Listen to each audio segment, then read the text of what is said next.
hoje eu recebo aqui a doutora Fabiane Frota. Ela é médica especialista em alergias e vem falar sobre alergia à lactose, alergia a glúten, intolerância. Vamos prestar atenção nesse tema. Doutora Fabiane, que prazer recebê-la. O prazer é meu. É um prazer estar aqui com vocês. Vamos conversar.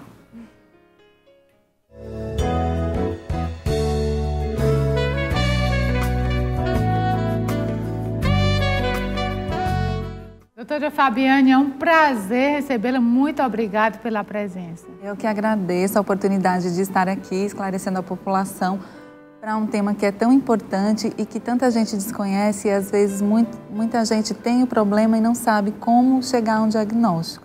E muitas crianças pagando o preço, sofrendo sem saber o que é, né, doutora? Com certeza. Doutora Fabiane, existe uma diferença entre alergia e intolerância? Existe. A alergia, a pessoa já nasce com uma predisposição genética para desenvolver alergia àquele alimento. E a intolerância é a falta de uma enzima que degrada essa substância, que digere essa substância. Então, é diferente sim, inclusive o diagnóstico é diferente e o tratamento também é diferente.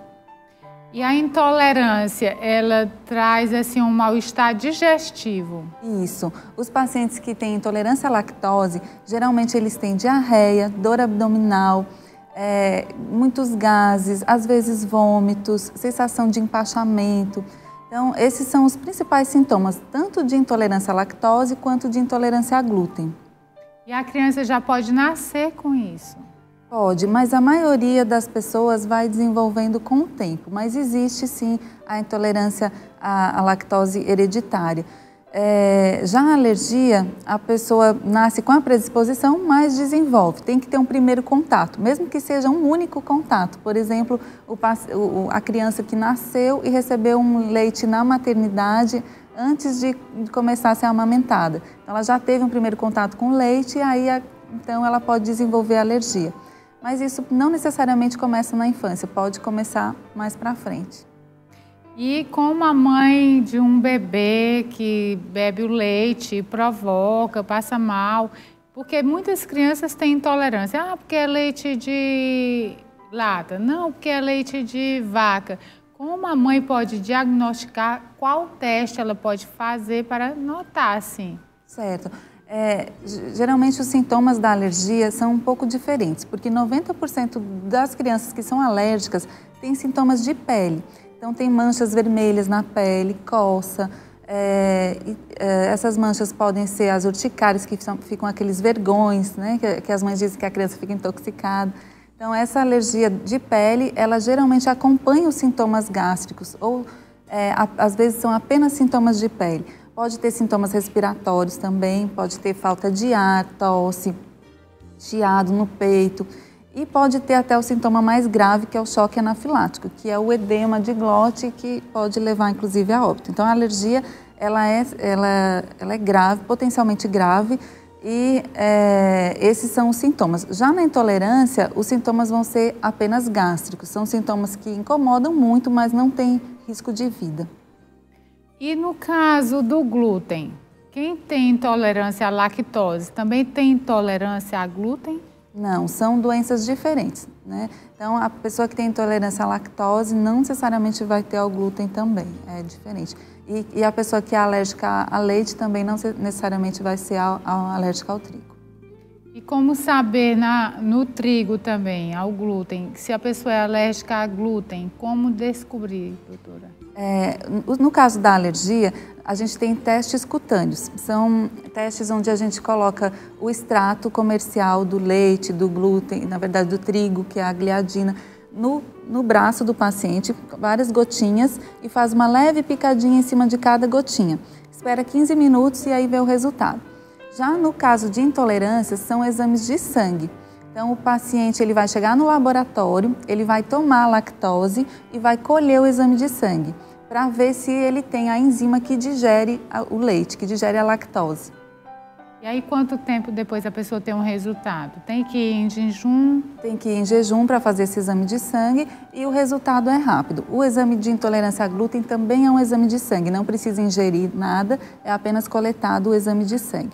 Outra maneira de se fazer o diagnóstico de intolerância ao glúten, que é a chamada doença celíaca, é através da biópsia do intestino, né? Então, pode ser feita uma endoscopia com uma biópsia do intestino delgado, que é a primeira parte do intestino.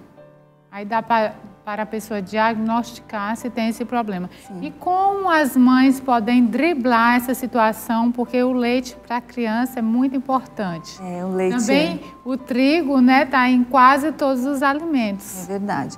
Então o leite a gente geralmente substitui pelo leite de soja, né? Crianças a partir dos 6 meses a gente já tem a opção dos leites de soja e antes dos 6 meses a gente tem fórmulas lácteas que são hidrolisados da proteína do leite que a criança pode utilizar.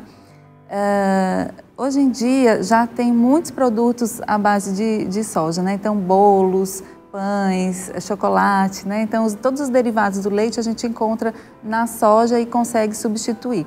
No caso do paciente que tem intolerância ou alergia à intolerância a glúten, aí é muito importante a leitura dos rótulos, porque tem que evitar mesmo, e muitos alimentos contêm glúten. Então, a gente tem que orientar o paciente como ler os rótulos, como identificar a presença nesses alimentos industrializados.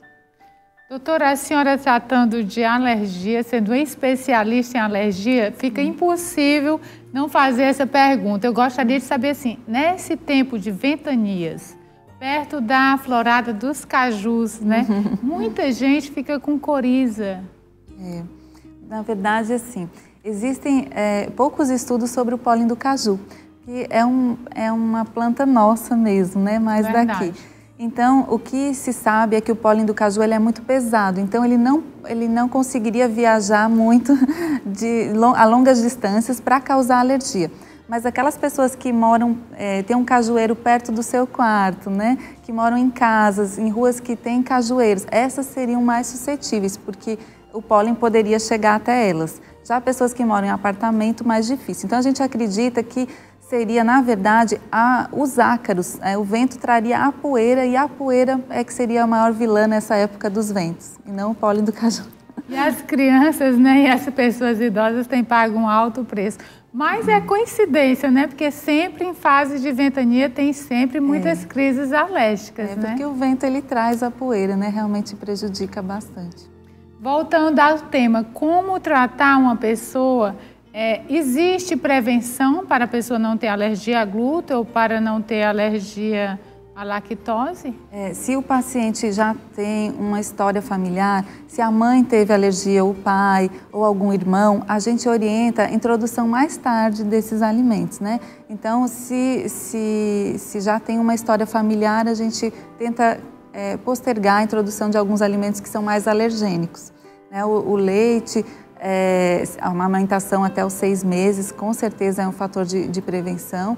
E outros alimentos que causam muito alergia, que não é o tema, mas assim, crustáceos a gente orienta só após os 3 anos de vida, para quem tem história de alergia na família, e castanhas após os 2 anos de vida. Então, a gente sabe que alguns alimentos que são mais alergênicos, se a gente puder postergar, melhor, porque o sistema imunológico da criança, ele não está bem desenvolvido ainda. Então, a gente precisa ir devagarinho com os alimentos novos. No que adia, né, a criança pega mais resistência, né? Isso. E tem aí toda uma chance de não vir a ser uma pessoa alérgica. Exatamente. Mas, doutora, muito obrigada. A senhora tem alguma consideração final que queira fazer? Sim, eu acho que é importante, quem tem algum sintoma desses que eu falei de alergia, que tem manchas na pele, que percebe alguma piora quando ingere esses alimentos, que tem sintomas gástricos intestinais, diarreia, vômitos, que não está conseguindo identificar a causa, que procure um médico especialista, que procure um alergologista para fazer os testes, para poder identificar se é uma alergia ou é uma intolerância e fazer o devido tratamento. Porque ainda esqueci de falar, mas no caso da intolerância à lactose, a gente tem a opção de tratamento com a lactose. O paciente pode tomar a lactose 30 minutos antes de ingerir o leite. Então, e no caso da alergia a leite, hoje em dia se fala em dessensibilização para alguns casos. Então, a gente tem opções de tratamento, vale a pena procurar um médico para fazer a investigação. A senhora quer deixar o e-mail, ou o endereço, o telefone? O consultório fica no Harmony, na Dom Luiz 1233, e o meu telefone é 3486-6153. Muito obrigada, doutora Fabiane. Eu agradeço. Obrigada a vocês.